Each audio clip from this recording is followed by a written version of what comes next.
అన్నదాత. ఆఖరి పిచ్చోడు వచ్చిన వాడికి అన్నం పెట్టింది మా అమ్మ. ఎలాంటి పిచ్చోడు అనుకున్నారు? నల్ల బట్టలు మనం కూర్చుంటే వాసన వస్తుంది చూడండి, వాడిని పట్టుకొచ్చి జుట్టంతా కొరిగిచ్చి శుభ్రంగా వేడి నీళ్ళు పోసి స్నానం చేయించి పనులను పట్టుకొని వేడి వేడి బట్టలు వేసి వాడికి కొత్త బట్టలు కొనిపించి వేసి అరుగు మీద కూర్చోబెట్టుకొని వాడికి వేడి వేడి అన్నము, సద్దన్నం పెట్టదు, అట్లా పెట్టి అన్నం అన్నపూర్ణమ్మ అని పేరు తెచ్చుకుంది మా మమ్మీ. మా నాన్న అసలు ఎస్సీ అంటారు అందరు, ఎస్సీలు అంటే అసహ్యంగా ఉంటారు. అసలు మా ఇల్లు ఒక దేవాలయం.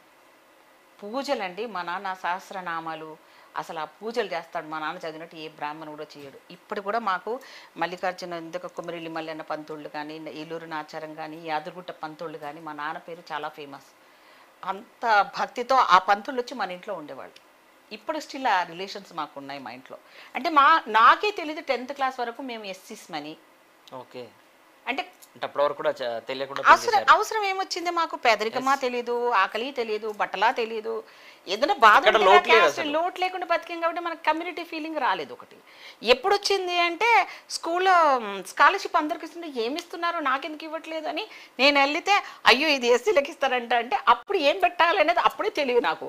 మామూలుగా స్కాలర్షిప్ తీసుకోవాలంటే లోగా పెట్టాలి కదా ఇన్కమ్, అప్పుడే పెట్టాను నేను. తర్వాత యూనివర్సిటీ వచ్చిన తర్వాత పీజీ చదవాలి కదా, పీజీ చదివిన తర్వాత ఈ సర్వయ్య గారని అప్పుడు. కానీ వీటి అన్నిటికీ దేనికి లోటు లేనప్పుడు స్కాలర్షిప్ తీసుకోవాలని ఎందుకు అనిపించింది? అప్పుడు కమ్యూనిటీ తెలిసింది కదా. ఓకే, కమ్యూనిటీ తెలిసింది, గవర్నమెంట్ ఇచ్చే డబ్బులు మన డబ్బులు ఇవి. ఇప్పుడు ఎవడో తింటుంటాడు క్రైమ్ చేసుకొని స్కామ్లు చేసుకొని, మన డబ్బులు మనం ఎందుకు తీసుకోకూడదు అనేది అప్పుడు చిన్నప్పుడు ఏదో అనాలోచితంగా తీసుకున్నా. కానీ పెళ్ళైనాక తెలిసి తీసుకున్నాను. ఇది నేను టు బి ఫ్రాంక్ చెప్తున్నాను. ఏంటి ఏం తీసుకున్నాను? నేను స్కాలర్షిప్ అంటే యూనివర్సిటీలో అప్పుడు ఏంటంటే మా ఆయన మధ్యతరగతి అయిపోయాము, ఆయన ఒక్కడే కదా. సో నేను చదువుకోవాలంటే నాకు స్కాలర్షిప్ కానీ పీజీలో ఈ సిఫిల్లో మాకు కోర్సులు చేసుకోవాలంటే దానికి కూడా అది స్కాలర్షిప్ కాకపోయినా కూడా దానికి కూడా లోగానే ఉండాలి ఇన్కమ్. సో అది ఎస్సీ కార్పొరేషన్ నుంచి ఇచ్చేవాళ్ళు అది కోర్సులు. సో దానికి నేను అప్లై చేసుకున్నా. ఆయన అన్నాడు ఇది బిలో పవర్టీ వాళ్ళకే ఇస్తారండి అంటే అప్పుడు నాకు ఐడియా వచ్చి పెట్టి బిజినెస్ అన్ని రాసేస్తాను దాంట్లో. అప్లై చేశాను. చేసినాక ఇప్పటికీ ఉన్నాడు డాక్టర్ జయరామ్ గారు అని అడ్వకేట్, క్రిమినల్ అడ్వకేట్, డిడి గారికి ఫ్రెండ్ అనమాట. సో మా మమ్మీని హాస్పిటల్ తీసుకుపోతున్నాను. ఆ రోజు లాస్ట్ డే రోజు నేను అప్లై చేశాను, ఒరిజినల్ సర్టిఫికేట్స్ ఇవ్వలేదు. తెల్లారి వెళ్ళేసరికి ఈయన నిలబడి ఉన్నాడు. ఈయన ఎవరో ఉన్నట్టున్నాడు, నేను తొందరగా వెళ్ళిపోవాలి, పిల్లలు స్కూల్ నుంచి వస్తారు, మళ్ళీ ఇంట్లో మా అత్త మామ ఎవరు ఉండరు, నేనే చూసుకోవాలి. మిస్టర్ పెళ్ళం క్యారెక్టర్ మంది. సో ఇంకా నేను పిల్లగాయన పిలిచి, ఏమండి మీరు అంట ఆ టెండర్ చెప్పారు, మీరు ఆయనకు ఫ్రెండ్ అంట కదా, నాకేం లేదండి, నా ఒరిజినల్స్ నేను ఇవ్వలేదు, కొంచెం నేను అలా ఇచ్చేసి వెళ్ళిపోతాను అంటే ఆయన నన్ను ఇలా చూసి నా సర్టిఫికేట్స్ అన్నీ ఇలా వెరిఫై చేశాడు. చూస్తే ఆయన కమ్యూనిటీ చూసేసాడు. చూస్తే ఏంటి ఆయన నా కమ్యూనిటీని, ఆయన కానీ అడ్వకేట్ క్రిమినల్. ఆయన చూసిన తర్వాత సరే వెళ్ళాను, తీసుకెళ్ళాను. అది ఆర్డర్లు కూడా పెట్టలేదు. ఆ సర్వే గారు ఇప్పటికి కూడా ఉన్నారు, డిడి రిటైర్ అయిపోయారు. ఆయన చూసి ఏమమ్మా ఇదేనా ఆర్డర్లో పెట్టకుండా ఇట్లా తెచ్చామన్నాడు. సార్ మా మమ్మీ బాగాలేదు, టెన్షన్లో తెచ్చాను సార్, ఏదో ఒకటి ఒరిజినలే కదా తీసుకోండి సార్ అంటే సర్లే అదేదో తీసేసుకున్నాడు, అయిపోయింది. ఆ తర్వాత ఈయన బయట నిలబడుతూనే ఉన్నాడు, నన్ను అలా చూస్తూ నిలబడి, ఏమ్మా పని అయిపోయింది వెళ్ళిపోతున్నావు అన్నాడు. నాకు అప్పుడు ఏంటంటే భర్త మరని నమ్మకంతో బయటికి పంపించినప్పుడు బయట ఏ జరిగిన విషయానైనా అస్సలు దాచుకోకుండా మా ఆయనకు చెప్పేసేదాన్ని. ఈరోజు ఈయన కలిశాడు, ఈయనతో మాట్లాడాను, ఇంత అమాయకంగా అలా చెప్పడం అనేది నా ధర్మం అనుకొని చెప్పేదాన్ని. సో ఈయన నన్ను ఆగిన తర్వాత ఏమన్నాడు, ఇప్పటికీ ఉంది ఆ బీజేపీ హాస్ మనం హైదరాబాద్ కలెక్టరేట్కి ఎదురుగా ఒక టీ స్టాల్ ఉండేది, ఇప్పుడు వేరేది అయిపోయింది, అది నిలబడి టీ తాగేది మంచి ఇది ఉండేది కలెక్టరేట్ ఎదురుగా సర్కిల్లోనే. సో ఆయన వెళ్ళిపోతున్నారు ఏంటమ్మా అన్నాడు. అంటే ఏమండి అని అంటే కనీసం టీ అన్న తాగిపియవా తల్లి అన్నాడు. టీ అన్న తాగిపియారండి భలే వెళ్ళిపోతున్నారు అన్నాడు. అమ్మో ఈ నీళ్ళైనా సరే పదండి అని చెప్పేసి టీ తాగుతూ ఉంటే నాకు కడుపులో నొప్పి వస్తుంటుంది ఏదన్నా అబద్ధం చెప్తే, దొరికిపోతాను నేను, ఎందుకంటే నేను అబద్ధం చెప్పానుగా. అక్కడ ఏమండి మీరు ఏమనుకోవాలంటే నేను ఒక చిన్న తప్పు చేశానండి అన్న. చెప్పమ్మా అన్నాడు.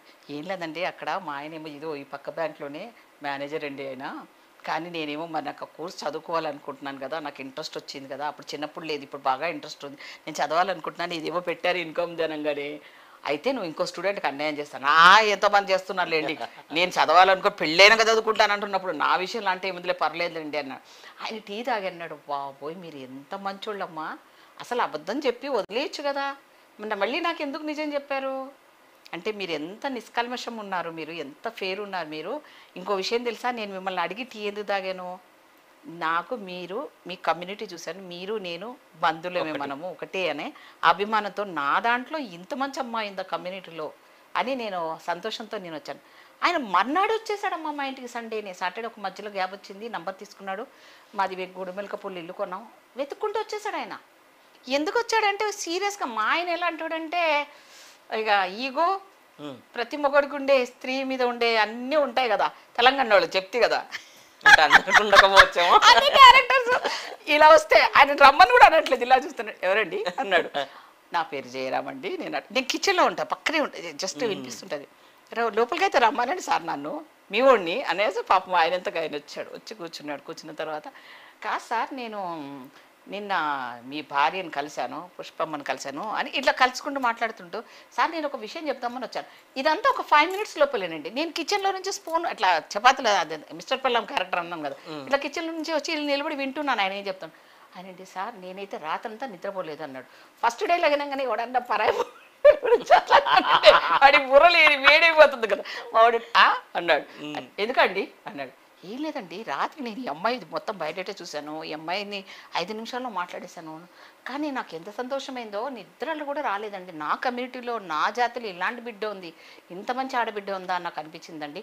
ఏమైనా కానండి ఆ అమ్మాయి రమ్మని అనలేదు, నేనుగా వెతుక్కొని వచ్చాను, మీరు ఏమి అనుకోవద్దు, ఈ అమ్మాయిలో మస్తు మంచి టాలెంట్స్ ఉన్నాయండి, ఈ అమ్మాయిని పాలిటిక్స్లో పంపియండి రామదాస్ గారు, ఆమె టాలెంట్ మీకు తెలుసు. ఇదే డైలాగ్ అన్నాడు. రైట్, అప్పటి నుంచి నా పాలిటిక్స్ స్టార్ట్ అయ్యా. ఆయనకు తెలుసు నేను ఎంత తెలియగలదన్న మా హస్బెండ్, కానీ ఆ ఈగో ఉంటుంది కదా హస్బెండ్ అని ఒక డైలాగ్ అన్నాడండి ఆయన. నేను జీవితంలో మర్చిపోయాను. ఏమండి ఆ అమ్మాయి డైమండ్ అండి, మీకు కూడా తెలుసు ఆ అమ్మాయి డైమండ్ అని, కానీ మీరు అమ్మాయిని డస్ట్బిన్లో పడేశారు. కానీ రామదాస్ గారు నేను చెప్తున్నాను, ఆ డైమండ్ని తీసి కరెక్ట్గా తుడిచి ఒక సరైన ప్లేస్లో పెట్టండి, ఆ అమ్మాయి వెలగడమే కాదు ఎంతో మందికి వెలిగిస్తుంది అన్నాడు. మా ఆయన ఇలా ఉండి, ఏందయ్యా ఒక్క పూట కలిసావు, నువ్వు నా వైఫ్ గురించి ఇంత తెలుసుకున్నావా, ఇట్లా చెప్తావా, ఇది కరెక్టేనా అని అన్నాడు. తప్పేముంది సార్, మన వాళ్ళ దాంట్లో ఉండడమే ఒక సదాలక్ష్మమ్మని చూశాను, తర్వాత ఈ అమ్మాయిని చూశాను. అండ్ అమాయకత్వంతో కాదు, ఈ అమ్మాయికి చూడ్డానికి టాలెంట్ ఉంది. ఎందుకు సార్ మనం నీ పిల్లలకైతే ఇద్దరే నీ పిల్లలు, వాళ్ళకి సర్వీస్ ఇస్తారు, కానీ అమ్మాయి బయటకు వస్తుంది. కానీ ఒక్క మాట అండి, ఇప్పుడు మహిళలకు సంబంధించి గత ప్రభుత్వాలు ఏం చేసా మీకు తెలుసు, ఇప్పుడున్న ప్రభుత్వం ఏం చేస్తుంది? ఇప్పుడున్నది అయితే హ్యాపీగా బస్సులలో ఎక్కుతున్నారు మా రేవంత్ రెడ్డి గారు. తెలంగాణ వచ్చిన తర్వాత మహాలక్ష్మిలందరి బంగారు తల్లిలు మహాలక్ష్మిలు అని అన్నారు కదా, ఊరికనే మాట వరుస కనలేదు. సో అలా అన్నదాన్ని ప్రూవ్ చేసి చూపిస్తున్నాడు.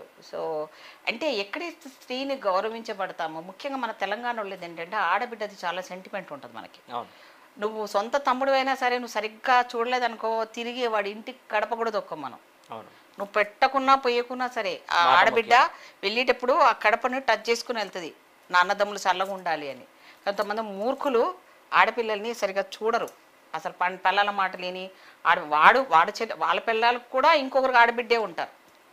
కానీ ఏదో ఒక ప్రాబ్లమ్స్ వల్ల ఆడబిడ్డలు రావద్దని కానీ ఏ ఇంటికైతే నిత్యం ఆడబిడ్డలు వచ్చిపోతారో ఆ ఇల్లు మహాలక్ష్మిలాగా ఉంటుంది. అదే పాటించి కొడుకులు కూడా ఈ మధ్య అలాగే తయారయ్యారు. అందరూ అలాగే సమాజంలో నేను ఉండాలి, నా పిల్ల ఉండాలి, నా పిల్లలు ఉండాలి, నేను అనేది స్టార్ట్ అయిపోయింది. అది చాలా నష్టం అయిపోతుంది సమాజానికి. అలాగే ఇప్పుడు ఈ